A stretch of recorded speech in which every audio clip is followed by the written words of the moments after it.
오늘 우리가 읽어가는 이 7장까지 우리가 4장 후반부에서부터 이 7장까지 쭉 소개되는 이제 내용이 마무리되는데, 그 내용은 우리 주 예수 그리스도의 대제사장인 직분, 대제사장 직분에 대한 말씀이 주어지고 있습니다. 오늘 우리가 이 7장의 내용에서는 이제 마지막 소개되는 그런 내용으로서 특별히 구약에 등장하였던 멜기세덱 왕에 대한 소개를 하고요. 예수 그리스도는 이 멜기세덱의 순서 혹은 반차를 따르는 제사장으로 이 땅에 오셨다. 그분은 항상 우리를 위해서 영원히 살아계신 대제사장이시다 하는 사실을 오늘 말씀에서 밝히 이야기를 해주고 있습니다. 이미 히브리서 5장에서 이 멜기세덱에 관한 말씀을 언급을 한 바가 있었습니다. 이 멜기세덱에 관하여 그들에게 소개를 하고 나서 이제 7장에 와서 그 멜기세덱에 대한 구체적인 설명을 해주고 있습니다. 6장 끝부분 가서 한번 보시죠. 6장 끝부분 가서 보시면 마지막 절, 거리로 앞서 가신 예수께서 멜기세덱의 반차를 따라 영원히 대제사장이 되어 우리를 위하여 들어가셨느니라. 거리로 앞서 가신 예수, 거리가 어딜까요? 혹은 거기 들어가셨다 할 때 거기 뭘 말하냐면 눈에 보이는 성전에 있는 지성소가 아닙니다. 그 앞절 19절에 보게 되면 휘장 안에 들어간다 이렇게 표현했습니다. 여기서 말한 휘장 안은 우선적으로는 성소와 지성소 사이를 구별짓는 이 휘장을 말합니다. 지성소로 들어가는 것을 말하는데, 여기서 말하는 진짜 의미는 실제적으로 예수님이 성전의 지성소로 들어간다 그런 말이 아니라, 여기서 말하는 지성소는 하늘의 성전을 말합니다. 하나님의 보좌 이렇게 말하면 될 것입니다. 구약의 이스라엘 자손들에게 성막을 통해서 하나님의 집을 그들 가운데 세우게 하시면서 계속 그들의 갈 길을 인도했을 때 존재했던 지성소, 그리고 나중에 그들이 약속의 땅 가나안에 들어가서 예루살렘의 중앙성소로 세우라고 하셨던 성전 안에 있었던 그 지성소는 대제사장이 1년에 한 차례 들어갈 수 있는 곳이다. 우리가 앞에서 살펴봤습니다. 그런데 그것은 실제적으로는 눈에 보이는 하나의 예표 같은 것이다 하는 것입니다. 모세가 시내산에 올랐을 때 하나님께서 모세에게 이 성막의 제도에 대하여 계시를 해주시죠. 그런데 그것은 하늘에 있는 참 성전의 모습을 모형적으로 땅에 만들게 하신 하나님의 집이었습니다. 그때에는 이렇게 눈에 보이는 집으로 만든 예표적인 성막 혹은 훗날에는 성전, 그것을 만들게 하셨지만 그것이 진짜 본질은 아니었다는 겁니다. 진짜 본질은 하늘에 있는 참 성전의 모습을 본떠서 만들게 하신 것이었어요. 하늘에 있는 성전, 거기는 이 땅에 제사장이 들어갈 수 있는 곳이 결코 아니었습니다. 우리 주 예수 그리스도만이 들어갈 수 있는 곳이다 하는 겁니다. 그래서 여기서 휘장 안에 들어가셨다라는 말은 실제 눈에 보이는 성전의 지성소에 들어갔다는 말이 아니라 진정한 하늘 성전의 지성소 안으로 들어갔다. 이 말은 하나님의 보좌 앞에서 그가 자기 백성들의 죄를 짊어지고 그 백성들의 죄를 모두 다 온전케 하시는 제사를 드렸다. 이것을 우리에게 보여주는 의미다 하는 겁니다. 그래서 여기서 말하는 표현이 그것입니다. 그런데 그 예수 그리스도는 이 땅에서 세워졌던 아론 제사장의 반열을 따르는 제사장이 아니라 그분은 멜기세덱의 순서를 따라 멜기세덱의 반차를 따르는 영원한 대제사장이시다. 이렇게 설명해 주고서는 그 멜기세덱이 과연 어떤 인물인가 하는 것을 이제 7장에 들어와서 자세하게 설명을 해줍니다. 1절부터 3절 먼저 그 멜기세덱이 어떤 인물인가 소개해 주는데요. 이 멜기세덱의 문자적인 뜻은 그것입니다. 멜기라는 말은 나의 왕이란 말이고요. 세덱이란 말은 체덱, 의를 뜻하는 그런 어근입니다. 그래서 나의 왕이 세덱이시다. 좀 더 풀면 나의 왕이 의이시다라는 표현입니다. 이 멜기세덱은 창세기 14장에 등장하고 있는데요. 살렘 왕이다 이렇게 알려져 있습니다. 살렘 평화죠. 평화의 왕 이걸 말하는 말이죠. 지극히 높으신 하나님의 제사장이다 이렇게 표현했습니다. 왕이면서 제사장이에요.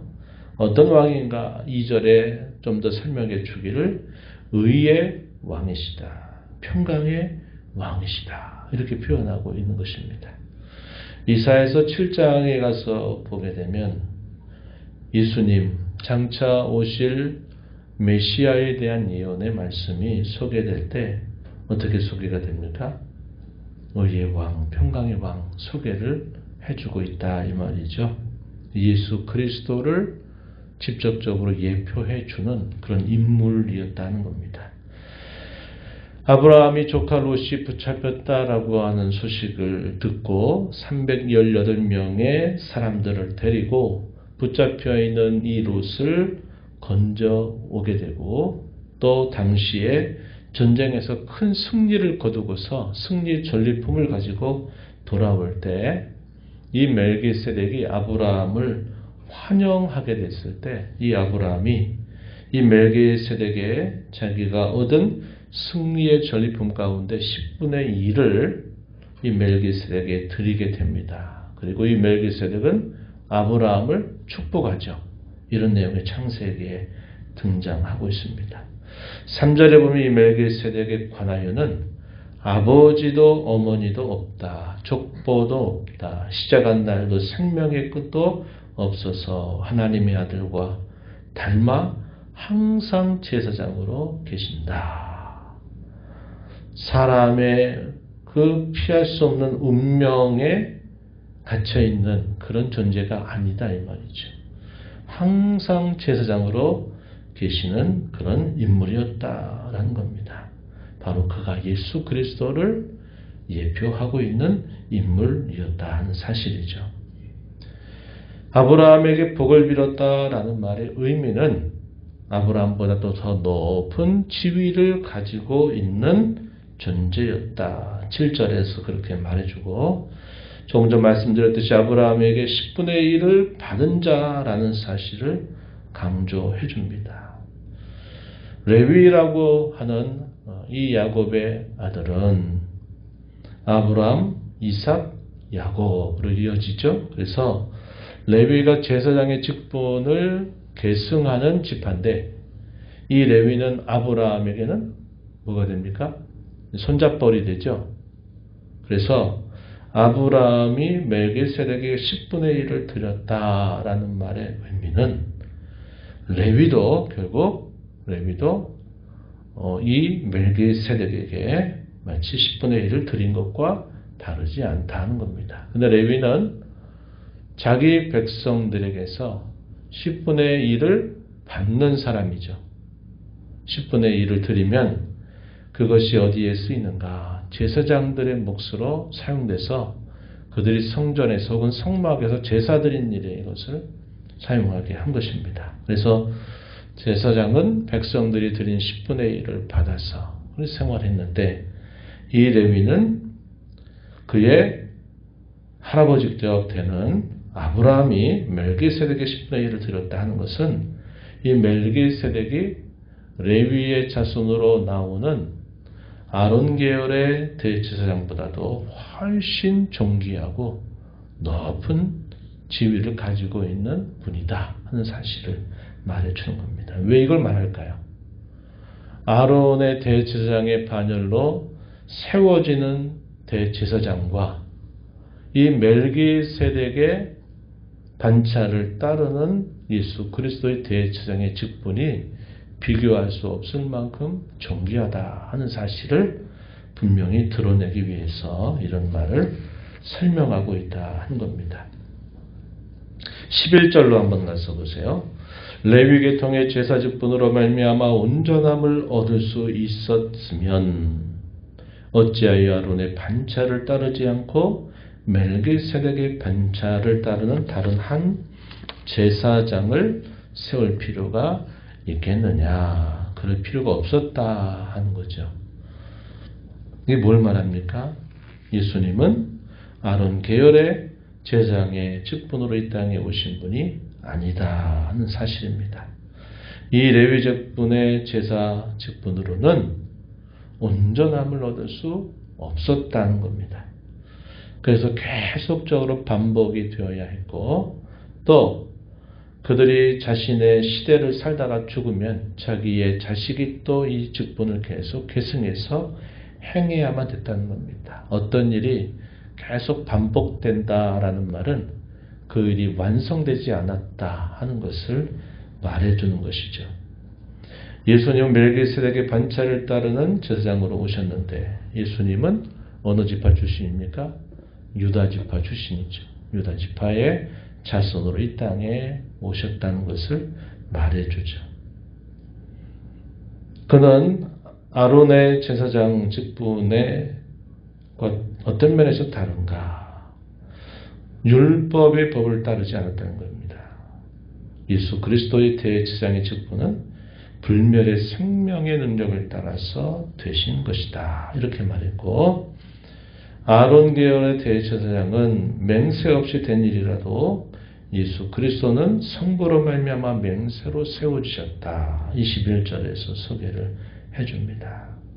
그분이야말로 더 좋은 언약의 보증이 되셨다. 22절에서 설명하고 그의 대제사장의 직분은 갈리지 않는다. 바뀌지 않는다. 이렇게 표현했습니다. 왜냐? 항상 살아계시기 때문이고 그가 대제사장으로 살아계시기 때문에 항상 자기 백성들의 죄를 위하여 간구하신다라고 설명해 줍니다. 25절 말씀에 보세요. 그러므로 자기를 믿고 하나님께 나아가는 자들을 온전히 구원하실 수 있으니 이는 그가 항상 살아계셔서 그들을 위하여 간구하심이라. 이렇게 설명을 해줍니다. 자기를 믿고 하나님께 나아가는 자를 온전히 구원하실 수 있다. 완전하고도 영원한 대제사장이 되신다. 이 사실을 설명해 주고 있다는 겁니다. 그래서 예수 그리스도의 대제사장의 직분 그것에 대해서 히브리서 7장은 자세하게 설명해 주면서 아론 계열의 제사장과 이 멜기세덱 계열의 대제사장과 근본적으로 차이가 있다는 것이죠. 그래서 예수님의 대제사장의 직분으로 말미암아 그를 힘입는 모든 자에게 온전한 구원을 이루어 주시는 그런 분이다 하는 사실을 말해주고 있는 겁니다. 그래서 26절부터 마지막 내용에서는 이러한 제사장이야말로 우리에게 합당하다. 어떤 제사장이냐? 거룩하고 악이 없고 더러움이 없고 죄인에게서 떠나 계시고 하늘보다 높이 되시니 이러한 대제사장이야말로 우리에게 합당하다. 이런 제사장이 우리를 온전히 구원하실 수 있다. 이렇게 말합니다. 27절 가서 보면 그는 저 대제사장들이 먼저 자기 죄를 위하고 다음에 백성의 죄를 위하여 날마다 제사 드리는 것과 같이 할 필요가 없다. 왜냐? 그가 단번에 자기를 들여 이루셨기 때문이다. 완성하셨기 때문이다. 하는 것을 말해 주는 것입니다. 예수님이야말로 우리를 온전히 용서하시고 우리를 구원하실 수 있는 유일한 우리의 구원자가 되신다는 사실을 말해주고 있다 한 겁니다.